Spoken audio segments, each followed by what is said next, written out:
N'hésitez pas à liker la vidéo si elle vous plaît et si vous êtes nouveau sur la chaîne, n'oubliez pas de vous abonner et d'activer la notification pour ne rater aucune de nos prochaines vidéos. On commence.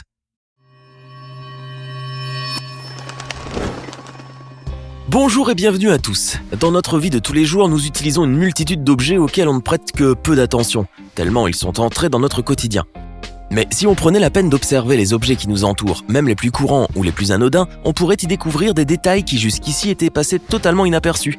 Des détails qui ne sont pas là par hasard et qui ont une utilité certaine, bien que très souvent nous ne les connaissions absolument pas. Aujourd'hui, nous allons découvrir 10 objets de la vie courante que nous croyons très bien connaître mais qui vont complètement nous surprendre. On commence.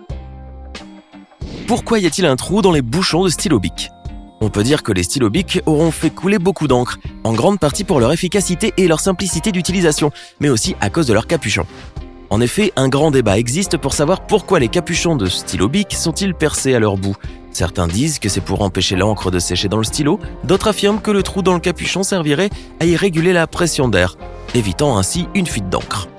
Si les deux théories semblent tenir la route, du moins pour leurs partisans, la véritable raison en est tout autre et n'a rien à voir avec l'encre. Car les fabricants de stylos affirment que si les capuchons de stylos sont percés, c'est tout simplement pour éviter l'étouffement si jamais celui-ci est ingéré accidentellement par un enfant par exemple. Le trou situé au bout du capuchon permettrait donc d'apporter assez d'air aux poumons le temps que les premiers secours arrivent. Ce qu'on pensait donc être une protection pour l'encre est en fait une protection pour les humains. Une norme de sécurité somme toute assez banale mais qui pourrait sauver des vies. À quoi sert la petite poche dans le jean ? Le jean bleu est le vêtement le plus porté au monde et il y a 8 chances sur 10 que vous en portiez un en ce moment. Sa popularité, il la doit bien sûr à sa remarquable longévité et sa résistance hors norme à l'usure, héritée depuis l'époque des premiers chercheurs d'or. Le jean a en effet été créé spécialement pour eux, car les prospecteurs travaillaient dans des conditions terribles et leurs vêtements s'usaient beaucoup trop rapidement. C'est ainsi que Lévi-Strauss eut l'idée de commercialiser des pantalons en toile de Nîmes, matière dont on fabriquait les tentes et qui était ultra résistante. L'homme d'affaires déposa même un brevet pour protéger sa création et depuis lors, les jeans ont pratiquement toujours les mêmes caractéristiques. Des coutures surpiquées, un talon de cuir à l'arrière, des petits rivets en cuivre et 5 poches. Si on sait à quoi peuvent servir les poches de devant et de derrière, l'utilité de la 5e poche, qui fait à peine 5 cm de large, a longtemps été un total mystère. Car avouons-le, la taille de cette cavité et son emplacement même n'en font pas un endroit pratique pour y placer quelque chose. Mais si en 2019 nous portons tous nos montres à nos poignets, dans les années 1800 on les portait accrochés à une chaîne. Et les costumes et vêtements masculins avaient tous une petite cavité que les tailleurs appelaient poche à gousset, destinée comme son nom l'indique aux montres à gousset. Les pantalons de Lévi-Strauss ne dérogeaient donc pas à cette règle et s'ornaient de cette petite poche afin que les chercheurs d'or puissent y mettre leurs précieuses montres. Cette petite poche n'est donc qu'un héritage du passé, totalement superflu de nos jours, mais qui a pourtant traversé les âges, comme pour signifier l'immuabilité du jean et aussi son originalité. À quoi servent les paquets de gel de silice ? Quand vous achetez une nouvelle paire de chaussures ou un nouveau sac, vous pouvez être sûr d'y trouver ce tout petit sachet blanc rempli de granules et qui porte l'inscription « Silica Gel ». La mention « Do not eat » ou « ne pas manger » qui figure dessus laisse supposer que c'est un produit toxique et dangereux, d'où notre réflexe habituel de le jeter directement, sans trop se poser de questions. Mais si le gel de silice est en effet un produit chimique, il n'est absolument pas toxique, car ce n'est rien de moins qu'une forme très pure et très sèche de sable.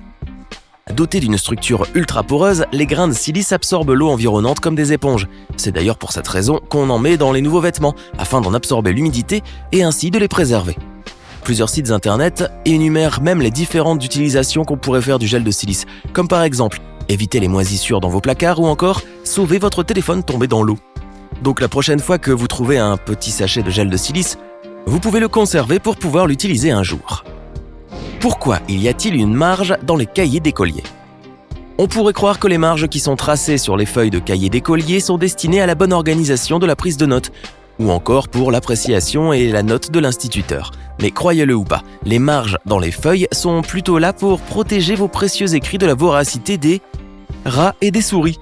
En effet, les premières marges de l'histoire remontent au Moyen-Âge et servaient à laisser un espace vide tout autour du texte, au cas où les sacrés rongeurs viendraient en grignoter un peu. Et oui, les nuisibles qui pullulaient à cette époque avaient l'habitude de manger le papier par les bouts et par étapes successives, ce qui laissait le texte intact s'il était entouré d'assez d'espace.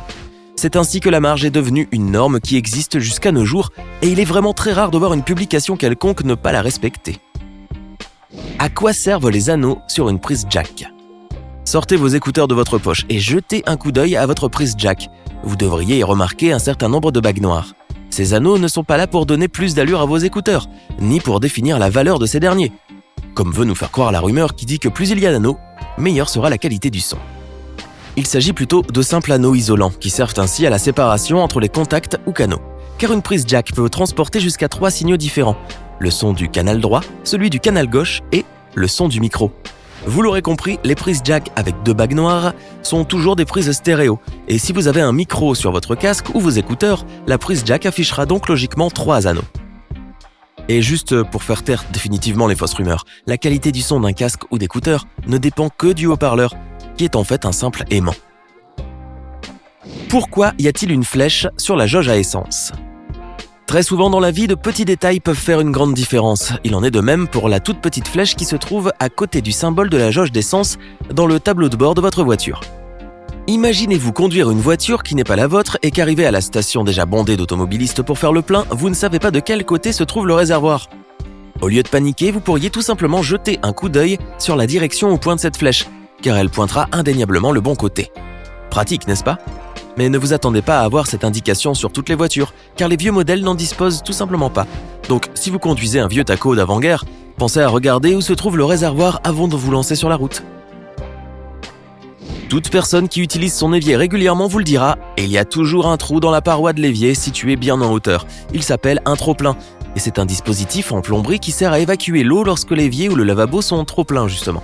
Grâce à ce système simple mais ingénieux, même si l'évacuation d'eau est bouchée, l'eau ne débordera jamais de l'évier, car elle s'écoulera tout simplement par le trou du trop-plein. Ingénieux, non ? C'est une question vieille comme l'univers. Pourquoi les cuillères du McFlurry sont-elles faites ainsi ? On s'est souvent torturé les méninges sur le design pour le moins bizarre de cet ustensile, tout en savourant notre délicieuse glace bien sûr. En effet, la cuillère comporte une ouverture carrée en son centre qui forme un grand espace creux qui semble n'avoir aucune utilité. Si ce n'est peut-être d'y mettre un doigt et de jouer à la bataille de sabre avec ses amis. Mais le mystère entourant l'aspect de cette cuillère pour le moins étrange vient enfin d'être révélé par un employé de McDo. Le trou dans la cuillère servirait en fait à être inséré dans une machine qui va mélanger la crème glacée aux autres ingrédients, tels les M&M's ou les petits morceaux d'Oreo. Vous obtiendrez ainsi une onctueuse crème glacée bien homogène et savoureuse à souhait.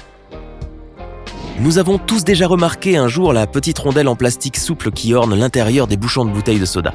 On s'est longtemps demandé à quoi pouvait-elle bien servir du moment que, même si on les enlevait, la bouteille pouvait tout de même être bien fermée. On a longtemps cru que ce petit disque était censé dissimuler des codes surprises lors d'opérations commerciales ou de jeux concours. Mais la réalité est tout autre, car ce petit rond de plastique joue en fait le rôle d'un joint d'étanchéité, garantissant ainsi que le dioxyde de carbone contenu dans le soda ne s'en échappe.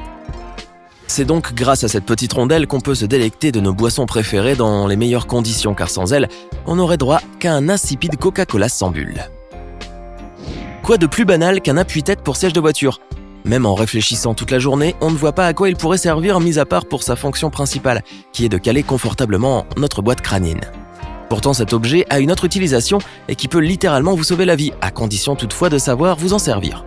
En effet, la plupart des constructeurs automobiles ont fait en sorte que l'appui-tête soit une partie facilement détachable des sièges. Ainsi, on peut s'en servir pour briser une vitre en cas de grave pépin. La technique est particulièrement fiable et évite tout risque de blessure par des éclats de verre, mais elle est surtout accessible à tout le monde puisqu'elle ne nécessite pas d'avoir une grande force pour l'exécuter. C'est sûr, on ne regardera plus jamais les appuis-têtes pour sièges de voiture comme avant. Beaucoup de gens portant des baskets de marque Converse savent qu'il y a 2 trous supplémentaires sur les côtés des pieds. Ils ne sont pas là pour le design comme la plupart le pensent, ni comme d'autres supposent qu'ils permettent de resserrer les baskets offrant ainsi plus de soutien. Ces 2 théories qui semblent pourtant plausibles sont fausses. En effet, les trous sont uniquement là pour offrir une ventilation supplémentaire, car de nombreux styles de Converse sont remontés et très serrés. Ainsi, plus il y a de ventilation, mieux c'est. Alors que pensez-vous de ces objets et de leur utilisation insoupçonnée ? Lequel d'entre eux vous a le plus impressionné ? Donnez-nous votre sentiment dans les commentaires.